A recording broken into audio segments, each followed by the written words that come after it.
Thomas A. Edison stated, "The doctor of the future will give no medicine, but will interest his patients in the care of the human frame, in diet, and in the cause and prevention of disease." This is Back to Health, featuring Dr. Bruce Eisenberg. Hello, I'm Dr. Bruce Eisenberg.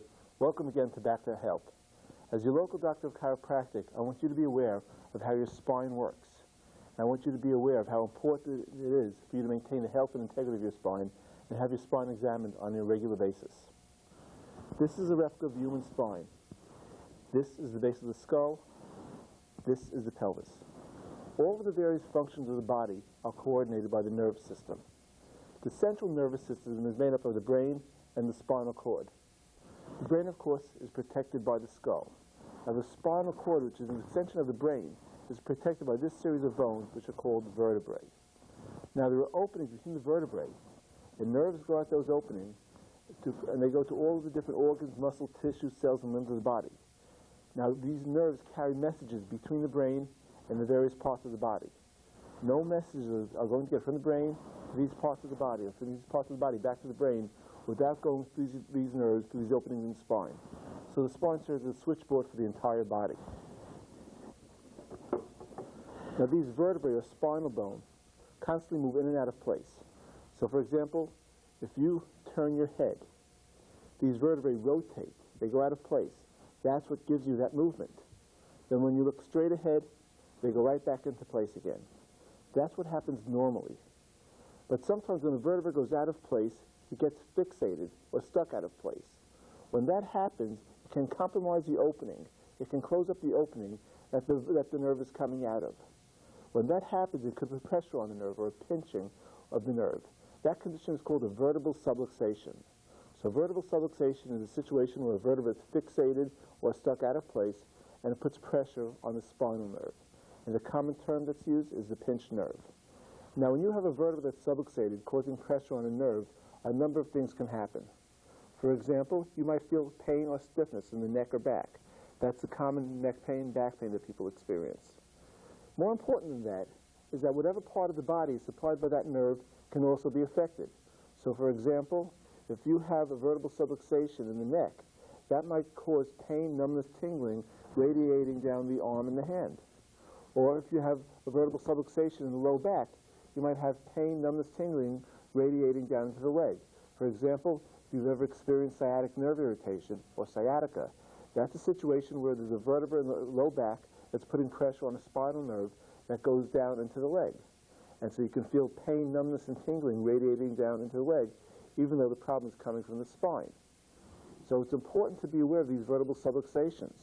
In addition to that, the vertebral subluxations can also affect organs of the body by putting pressure on the various spinal nerves. Now, these vertebral subluxations can exist for a long time, even before the symptoms exist. And your doctor of chiropractic has specialized training in locating these vertebral subluxations, even if you don't initially have any pain. Just as your dentist is trained in recognizing cavities in your teeth well before you have a toothache, your doctor of chiropractic can recognize vertebral subluxations even before any symptoms appear. Now, there are a number of different causes of vertebral subluxations. For example, some people have vertebral subluxations as a result of a trauma. For people that get into a car accident, or people that have a fall of some kind. These are traumatic injuries, and many people seek out chiropractic care for vertebral subluxations from these traumas. But even more common are what we call microtraumas. Microtraumas are little traumas. These are the things that we do in everyday life. When we sit the wrong way, when we sleep the wrong way, when we bend the wrong way, when we lift the wrong way, all these little things that we do on a regular basis. They're not traumas. It's not a bad fall, not anything like that, but these little things, these micro-traumas, these bad postural habits, and they have a cumulative effect that in the long run can be the same as a trauma. The classic story of this last straw that breaks the camel's back is a good analogy for what happens with micro-traumas. All these little things that go on have a cumulative effect and eventually will cause a spinal problem. And as I mentioned before, the doctor of chiropractic can locate these vertebral subluxations even before any symptoms start to appear. So it's very important to have your spine examined by a doctor of chiropractic on a regular basis, These vertebral subluxations can rob us of our health. They can steal years from our life from our years. So it's important for every man, woman, and child to have his or her spine examined on a regular basis by a doctor of chiropractic. Stay with us. We have a lot more back to help.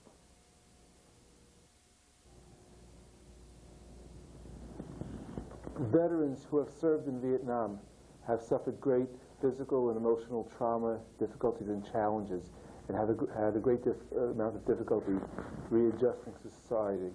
We have a group of men who are here with us today who try to help those Vietnam veterans in their various challenges and help them through readjusting to society and are there for them.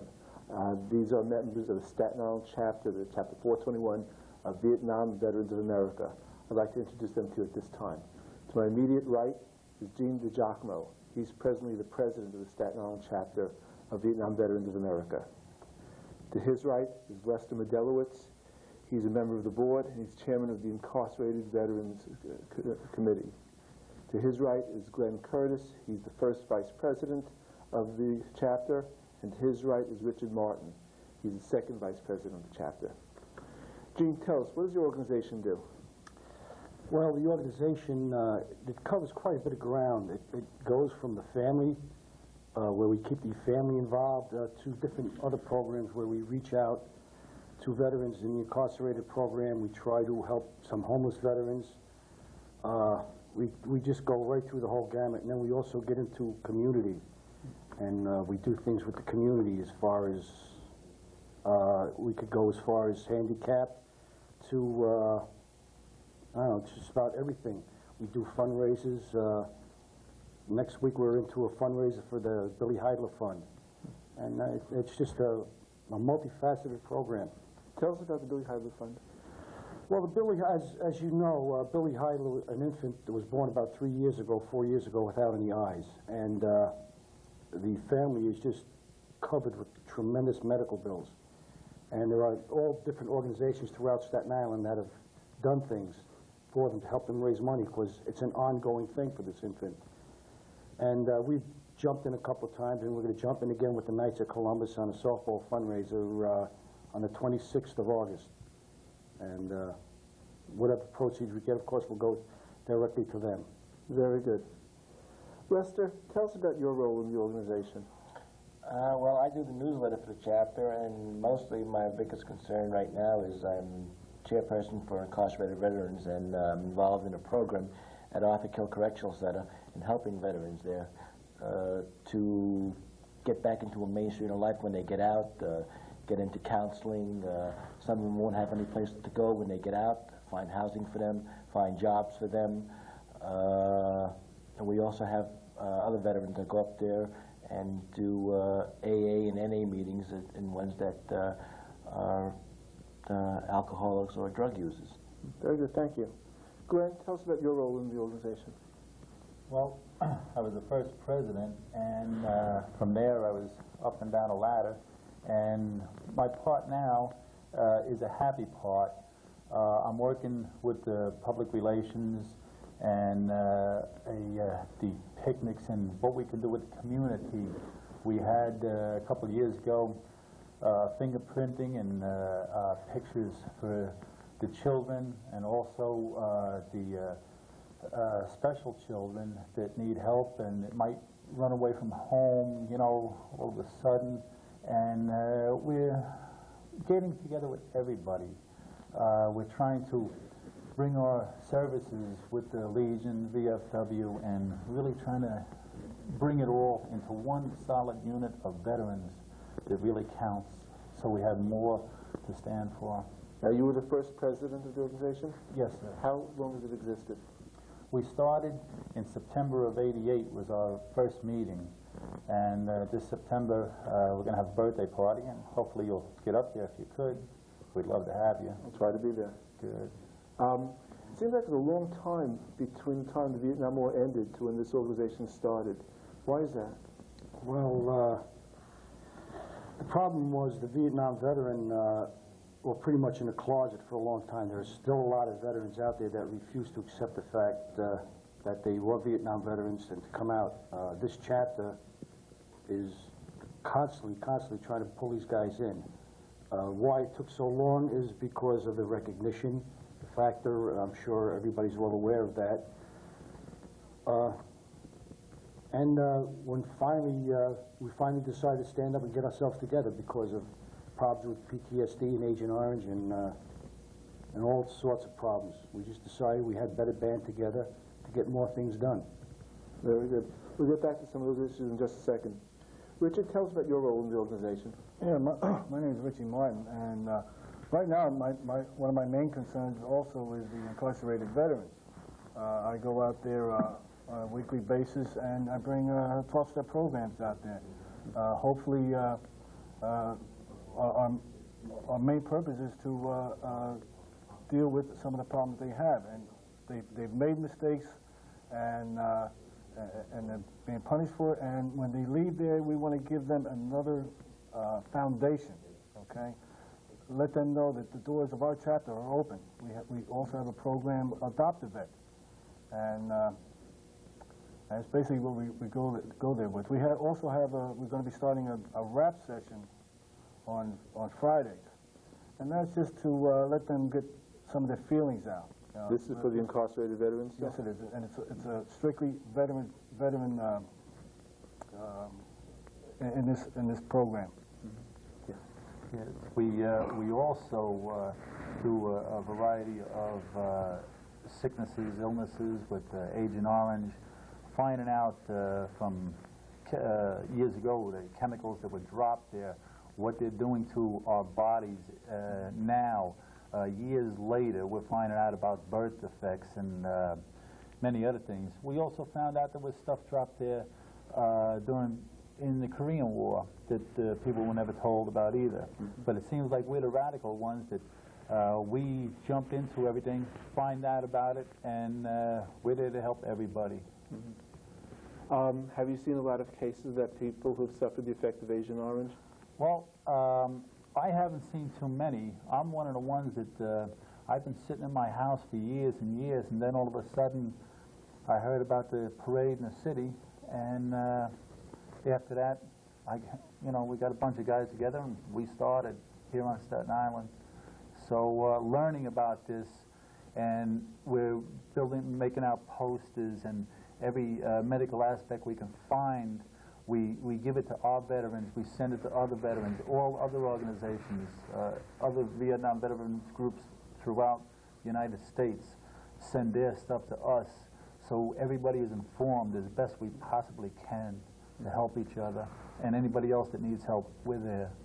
We're also in the process right now. I think it's worthy to note that we've been fighting, Leslie's also been very involved with this, trying to get a VA clinic out here on Staten Island, so that a lot of the veterans, whether they be Vietnam veterans, Korean veterans, whatever, we really don't distinguish that. Staten Island, in fact, has been the first borough in New York City that's gone with a coalition where all the veterans groups have gotten together, and we've been fighting to try to get a VA clinic out here for us. And that would be a tremendous step in helping a lot of people out. We had tried a couple of years ago, and the money seemed to be good, but then all of a sudden, after the Desert Storm War, the Congress just stopped budgeting for different things, and we were working together trying with Staten Island Hospital to do something, and they were in full agreement, but the money stopped. So now we can't until we can find some other way. Touching back on that Agent Orange issue, on Staten Island alone, we've lost already about 14 veterans who have died from, Agent Orange poisoning. One other thing about what Gene was talking about before, as far as like vets in the closet, there are a lot of veterans out there that suffer from post-traumatic stress disorder. Can you explain what that is? Post-traumatic stress disorder is basically, my knowledge, a veteran wake up one morning and all of a sudden he feels like he's back in Vietnam again, and the pain and a number of things can bring it on. Veterans losing their jobs, no work coming in, and they start going back into the closet again. There are facilities out. There is a facility out here in Staten Island. It was originally a Vietnam Veterans Outreach Center. Now it's called just a Veterans Outreach Center. It's for all veterans from Vietnam on down, right up to the Persian Gulf and beyond. But a lot of these veterans don't know about this. The PTSD, to make that a little bit clearer, what it specifically is, and it's gone through for Korea and all the other wars. It just seems that every war, they give it a different name. It goes from shell shock to whatever. Well, what it actually is a guy comes home, and years later he starts to feel the effects of the war, what he went through, his back to civilization. All this starts to come back to him, what he did in the war, and it's a big buildup. Why it was so much effective so in Vietnam was because there was no layover. It was one day you were in the war, the next day you were back. One day you were in the battlefield, the next day you were home. The body might have adjusted, but the brain never did. And this kind of pops up 10, 12 years later. In some cases, 20 years. And that's the problem we're having. That's why we're looking for all these veterans out in Staten Island to come into the chapter. What do you do for someone that's suffering the syndrome? Well, there was one lady here, I was hoping she's administration with St. Vincent Hospital, Mary Lamanna. She's a nurse. She was a nurse. She handles our PTSD program. We ourselves do not counsel. We are not by no means qualified. But what we do is channel them into the right areas to go. That's what people like Lester are here for, and Richie and Mary. We specifically put them into an area where they can go. So would you say one of the important roles of your organization is that if there's a veteran with a problem and that he just doesn't know where to turn, he could go to your organization, and even if it's not something you can deal with, you can put him in the right direction to deal with it? Most definitely. That's why it's so important that we get these veterans, these Vietnam veterans out in Staten Island to come home. What we say is, welcome home, come home. There's always one of us in a chapter that will help in any part of what's going on. A lot of these veterans, as I did at one time, I thought I was unique, and I was one of those closet veterans, and somehow I got to this chapter and I became involved, and now it's a big family to me, we do things together.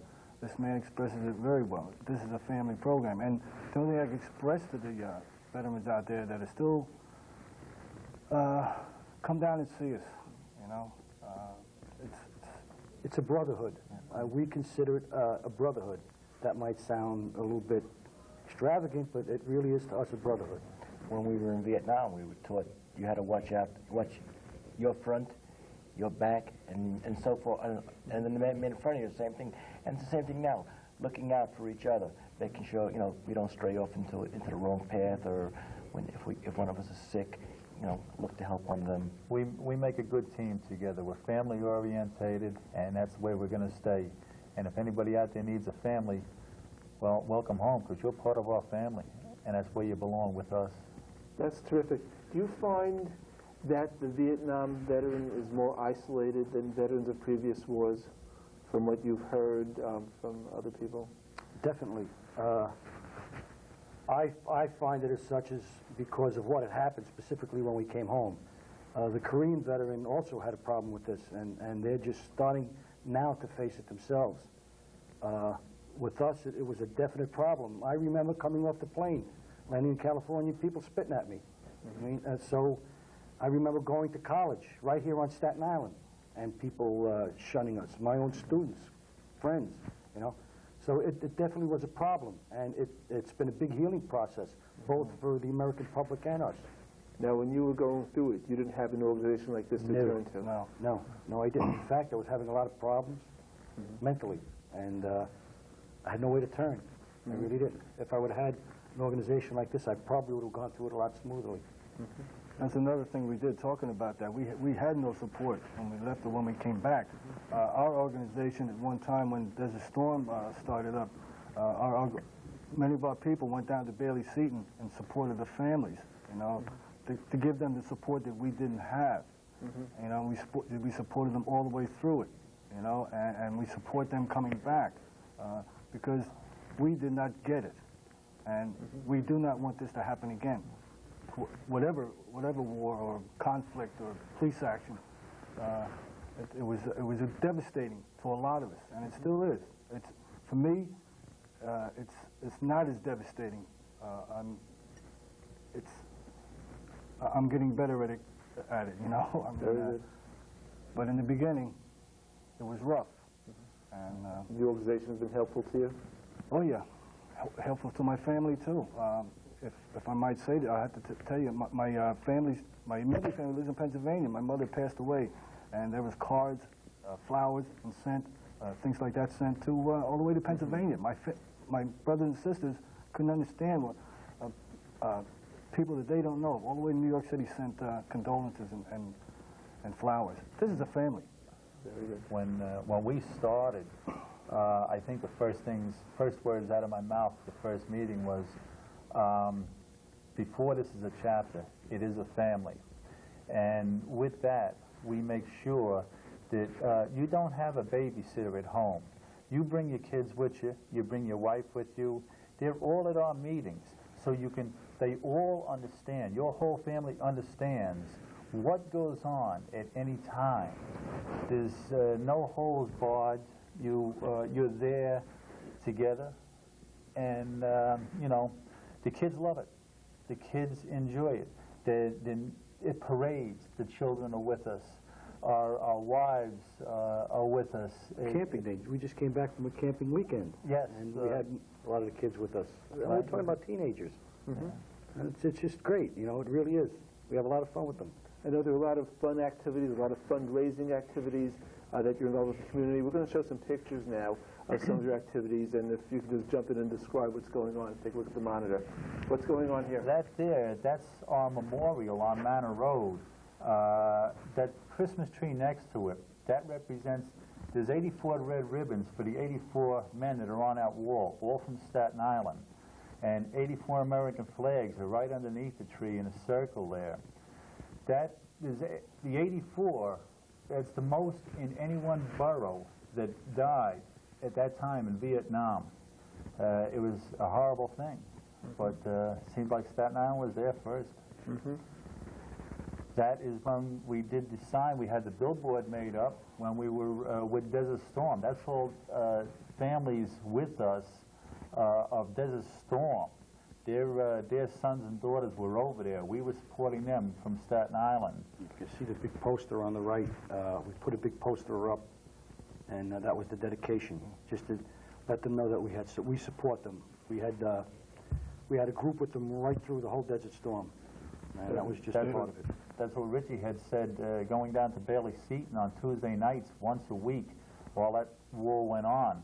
We would be there with the families, explaining what they can do if there was a problem. Maybe go to the Red Cross, who to go to, who to see, what those people can experience, what they're going to experience. But the one thing that they had there was us as a family to help them. And that meant a lot to us as well as them. Very good. This is a newly formed honor guard. It's a full dress uniform, as you can see. What we do is we go out, we make ourselves available at funerals anytime there's a veteran, regardless of what war.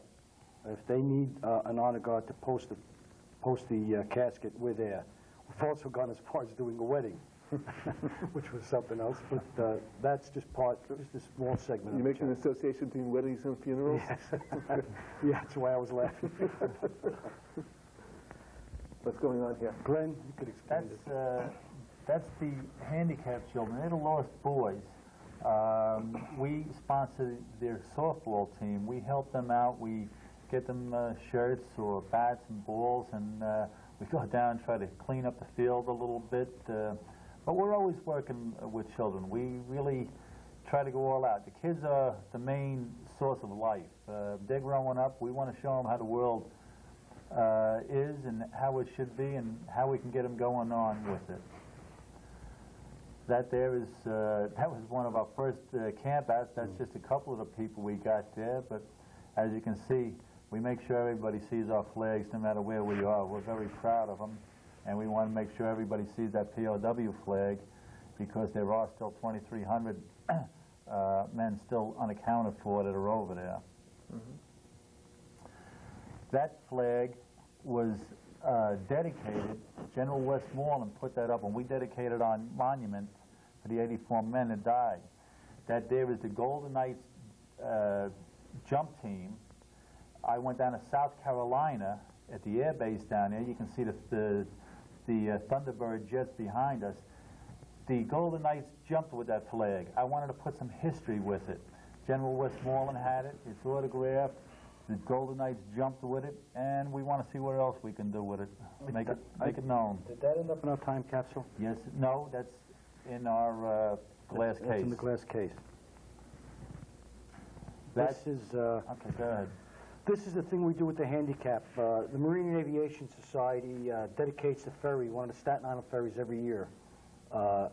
And we bring in severely handicapped people from all over. This year we totaled 2,300. And we just take them on a boat ride up and down the Hudson, hot dogs, sausages, whatever. There's bands, and we can show them a good time. And my group, which I'm very proud of, you see Glenn right there. We're there from the start to the finish with them. It's just a great effort. We take them off the buses, on the buses. We unload everything. We do as much as possible. Very good. Okay, I'm sure there are a lot of veterans out there that are in the closet and people that would want to volunteer to help your organization. Is there any phone number they can reach you at if they want to get involved with the organization? They certainly can. They could call right at my number. I have an answering machine there, and I'll answer anybody that calls. Can you give us that number? The number is 966-8727. That's a 718 number? 718 number. Very good. So anyone that either wants to volunteer to help the organization, or someone that's in the closet now that wants to get to talk to you, get support, whatever, they can call that number. If they don't want to come to a meeting first, I'll be more than happy to meet them and talk to them in. Very good. I'd like to thank all of you for taking time out of your schedules to be with us on Back to Health. I hope this has been helpful to some of the veterans in our audience. We'd like to thank you for having us. Thank you very much. My pleasure. My pleasure. I'd like to thank all of you for joining us on Back to Health. We'll see you again real soon. In the meantime, please stay healthy.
Leash up your pet and come join the fun at the Canine Walk for Muscular Dystrophy.